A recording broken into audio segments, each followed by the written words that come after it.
Welcome to part 2 of our Great Depression and New Deal discussion. So I left off on this slide in my last discussion, and we just saw the election of 1932 and bringing in FDR. So we're going to talk about what he did differently than Hoover. And I think the most important thing we want to start off with is talking about just his first 100 days. So this is the first, 3 months or so here of his presidency, where, now remember, he had control of both houses of Congress, were also the Democrats, so it was relatively easier for him to do this. But 15 major acts Congress passes and he signs. And so we're definitely going to see a much, much more hands-on president here. And he's going to be much better at portraying that to the people. So if you are looking at my notes and you click on this little link, or if you just do a Google search for FDR Fireside Chat, in class we listened to the very first Fireside Chat on, I believe it was March 12th, 1933, talking about the bank holiday. So remember, one of the first things that FDR does is shut down whatever banks are still operating. And he says, basically shut your doors until I tell you otherwise. So again, we're seeing some action here. But then he would get on the radio in those fireside chats, and he would tell people in very simple language why he did it. Here's what I did this week. Here's how it's going to help you. So people were just drawn to him and really felt like he cared. He was really using what for them was social media, which is the radio. So all of his New Deal programs are going to be part of what's called the 3 R's. So the 3 R's you can see here: relief, recovery, and reform. And so these programs are going to do one or even more of these R's. And so because the programs all had so many letters, this is where they're nicknamed the alphabet agencies. We're going to go through some of the major ones here in just a minute. But what we're seeing is drastic help from the federal government, whereas Hoover was a little hesitant. He didn't want to use the federal government with direct aid. He really felt like that was going to kind of hurt the spirit of what America was all about, and just he didn't, he felt like it was going to almost be offensive to people too, that he really wanted to rely more on private charities to help people out. FDR is going to do some pretty bold kind of initiatives here. He also, FDR jokingly said, he surrounded himself with his brain trust. He often joked that he was not the smartest person in the White House, and so he got the best and brightest of people from the field of economics and politics and social sciences to come around him and give him advice. So that was something that he did well. I think that's something also we saw Abraham Lincoln do. Kind of surround yourself with people who don't necessarily agree with you, and just to hear different perspectives. And I think that's really, in both cases, just the sign of some great leadership there. So we're going to go through a couple of the alphabet agencies here. There are lots more than this, okay, but we're going to focus on just a few of them. So there's actually 2 New Deals, the first New Deal and the second New Deal. The second New Deal is later in his first term, mostly in 1934 and 35. So I'm going to go kind of in chronological order here. The CCC, Civilian Conservation Corps, targeted young men, 18 to 25, and put them to work doing things like building roads and dams and doing heavy physical labor. So this is going after those guys who are very able-bodied and who are really just riding the rails and trying to kind of build infrastructure at the same time providing them a job. TVA is the Tennessee Valley Authority, and that is to, like it says, electrify the rural Tennessee Valley. This is a very poverty-stricken area that didn't have any access or very little access to electricity. So they also built dams to try to control water and use water power, and also provide what your book refers to as a yardstick program to kind of make sure that everything was equal, that, companies couldn't charge more for one particular kind of side. We had the AAA, Agricultural Adjustment Act, which actually paid farmers to stop making things, which sounds kind of bizarre because you might be saying, hey, Mrs. Zimnick, aren't people starving? Aren't they hungry? Why would we pay farmers to stop? Well, we're paying farmers to stop to try to bring the price of things up. So because there was so much supply, and, there wasn't demand, not because people didn't want it, but because people couldn't pay for it, this is going to help fix that situation. The AAA and then the NIRA are both going to be declared unconstitutional, and that'll be something we'll talk about too, that Roosevelt was really butting heads with the Supreme Court, which was much more conservatively kind of made up of very conservative court justices that had been appointed previously, who were going to strike down some of his New Deal programs. The FERA, just like it sounds, was federal money that helped the states and unemployed. So it was federal money going to the states, and then those states could allocate it as they saw fit. The NRA, in your book it also refers to as NIRA, National Industrial Recovery Act, controlled industrial production and actually told businesses what they needed to do. So you had instructions coming from the government. Again, when we hear some of these things today, we go, well, that probably wouldn't fly today. We would probably say, hey, that sounds a little far left. Back then, though, this was mostly supported. I mean, we didn't see a lot of criticism. We will talk about some of the criticism, though. But it's just kind of a reminder of how we definitely see the pendulum swing pretty far left here during the 1930s. So our next couple list here, we've got the FDIC. This is huge. This is definitely a recovery R. Federal Deposit Insurance Corporation, and this prevented any more bank runs. So now our money that's in the bank is backed up by the government. PWA and CWA, Public Works Administration, Civil Works Administration, very similar groups, and they were hiring people to construct, again, bridges, roads, dams, things like that, libraries, and it wasn't just limited to people who were 18 to 25, so now it's opened up to other people. The SEC is trying to stop a market from ever crashing again by kind of having, a regulation over the stock market, also keeping an eye out to watch for things like insider trading, so that's a group that is still in effect today. The WPA, Works Progress Administration, was, again, still building things, but at the same time, this one was a little more unique because it also reached out to artists, writers, musicians. They painted murals. I'll go back to this slide in a second, but here's some of the examples of WPA art. So there's, something like just, hey, let's eat a healthy lunch, to, hey, let's go see these national parks where there's, nice new trails that the CCC built. And then we talked a little bit about in class that some of the artists, this was criticized because they were seemingly putting in pro-Marxist messages. Like if you look at the shape of this, you can kind of see a little bit of a hammer and a sickle, right? I mean, just a little bit. So this is where, some people started to criticize a little bit of where this money was going.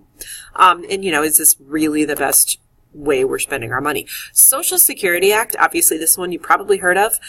This one is still in effect today, and it's the idea that the government should have a pension, an old age insurance essentially, that when we turn a certain amount of years, we now get a payment from our government. So the idea is you pay into that as a worker, and then when you turn, 65, you now can collect that. So the trouble with Social Security, we said, is that the baby boomers who are now retiring outnumber the rest of us. So this is something I'm sure we'll hear about in elections. Okay. So we already talked a little bit about the art here, the WPA art and the CCC, which if next time you go to a national park, look around you. I bet you're going to see things that are built by the CCC. So just kind of keep an eye out for that. Not everybody agreed. There were some criticisms of the New Deal, and so here are a couple of the main ones. So we had Huey Long, the Kingfish was his nickname. He's from Louisiana. He was going to run against Roosevelt for the Democratic nomination in 1936, but he was assassinated, which prevented that from happening. So what Huey Long really stood for was something called the Share the Wealth Clubs. He thought FDR wasn't going far enough, and FDR needed to be farther to the left and needed to go completely to redistributing wealth amongst everyone. So this is definitely a criticism coming from the left. On the right, we had the radio priest, Father Charles Coughlin, and just like it looks and sounds, he was a priest. He used the radio, and he railed against a lot of the New Deal programs as being excessive and wasteful. He also, though, started to turn pretty anti-Semitic, and that's where he lost a lot of people listening to him. Francis Townsend, as you can see, is an older guy. His biggest criticism was one that was pretty valid, and it was, okay, so the New Deal's great if you're young, if you're able-bodied. What about those of us who are older? What about those of us who are not able-bodied? We still need some help from our government. So that led to the creation of the Social Security Act, his criticisms in pushing for those changes for older Americans or people who were disabled and couldn't work. So the election of 1936 is a watershed landmark election here. Aside from being a resounding victory for FDR, I mean, check that out. We have the electoral votes of 523 to 8. So yeah, that's definitely a whooping by FDR. But the other thing we see about this election is that African Americans, for the first time, vote Democrat. And that's a big deal, guys. Remember, the Republicans were the party of emancipation. They were the party of the 15th Amendment, right? African Americans had been very loyal to the Republican Party until this moment. And some of this is because, now remember, a lot of New Deal programs like the CCC were still segregated. We're still paying African Americans less. But Eleanor Roosevelt was really pushing her husband on civil rights. She wanted him to go farther than he would, but he did make some strides. We have Mary McLeod Bethune being appointed to the Office of Minority Affairs. And we saw Eleanor Roosevelt be very vocal. She actually resigned her membership in the DAR, the Daughters of the American Revolution, when that very prestigious kind of historical group would not allow an African-American, Marian Anderson, to sing in Constitutional Hall. She resigned. She said, here's my card. I'm not a part of your group anymore. And she actually had a separate concert on the steps of the Lincoln Memorial. Definitely symbolic there of why she picked that. So we're starting to see some African Americans say, I think that's the right direction. I'm willing to vote Democrat, even though what the Democratic Party has traditionally stood for. We also start to see women a little bit more, not as many as African Americans, but they're going to start to vote a little more Democrat than we had before.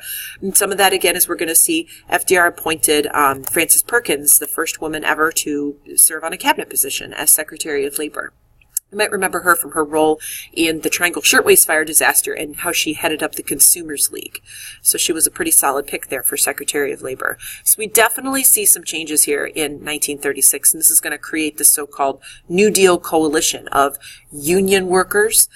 Even though we have a lot of strikes in 37, 38, we saw in that second New Deal, we saw that Wagner Act pass, which allowed for collective bargaining to expand. We're going to see the Fair Labor Standards Act, which is going to provide for a minimum wage, a 40-hour work week. We definitely are going to see workers and unions kind of even more solidly align with the Democratic Party. So that New Deal coalition of workers, of farmers, of African Americans, and even to some extent some women are going to help Roosevelt really win that and control this situation here. So Roosevelt, certainly like any president, is not flawless. So we want to make sure that's clear. And this is probably one of his biggest failures here. Remember, he was fighting with the courts. Remember, the courts were really frustrated and did not like a lot of the New Deal programs and felt like they were an abuse of power. So Roosevelt's like, how do I mess with the courts? Oh, I got it. I'm going to say for every justice that's over like 70, I should be able to appoint a new young one who's going to like my stuff, right? For a maximum of 15 justices. So even on his own side, even people who supported him, they felt like this was too far. This never actually happens, but the fact that he proposed it really made a lot of people say, whoa, whoa, whoa, whoa, King Franklin, you can't do that. We've got a separation of powers here for a reason. We've got checks and balances for a reason. And if the Supreme Court disagrees with you, that's not necessarily a bad thing. That's what our founding fathers wanted. So you can kind of see that reflected here. So you want to understand the legacy of the New Deal, what it really does, guys, aside from drastically expanding the federal bureaucracy and creating a lot more federal institutions. But it's going to change the way we relate to our government and what we expect of our government. And that can be both a good and a bad thing. I mean, you could take it either way. And on one side, you can say that this is the beginning of, kind of big overarching government. On the other hand, many people say, finally, we get the promote the general welfare part of our preamble to the Constitution. We see a government that is promoting welfare with things like Social Security. So it definitely can go both ways. And I want you to think critically about, what way you think. How should we remember the New Deal? Historian Carl Degler wrote an article called The Third American Revolution. And so that kind of shows his views on how, this is such a significant event. He puts it on par with the American Revolution and then what he called the Second American Revolution, which was the Civil War. So he said, this is that important. This should be in the same breath as those things. Regardless, we can't deny that it changes the way we relate to our government forever. And that's what I want you to think about.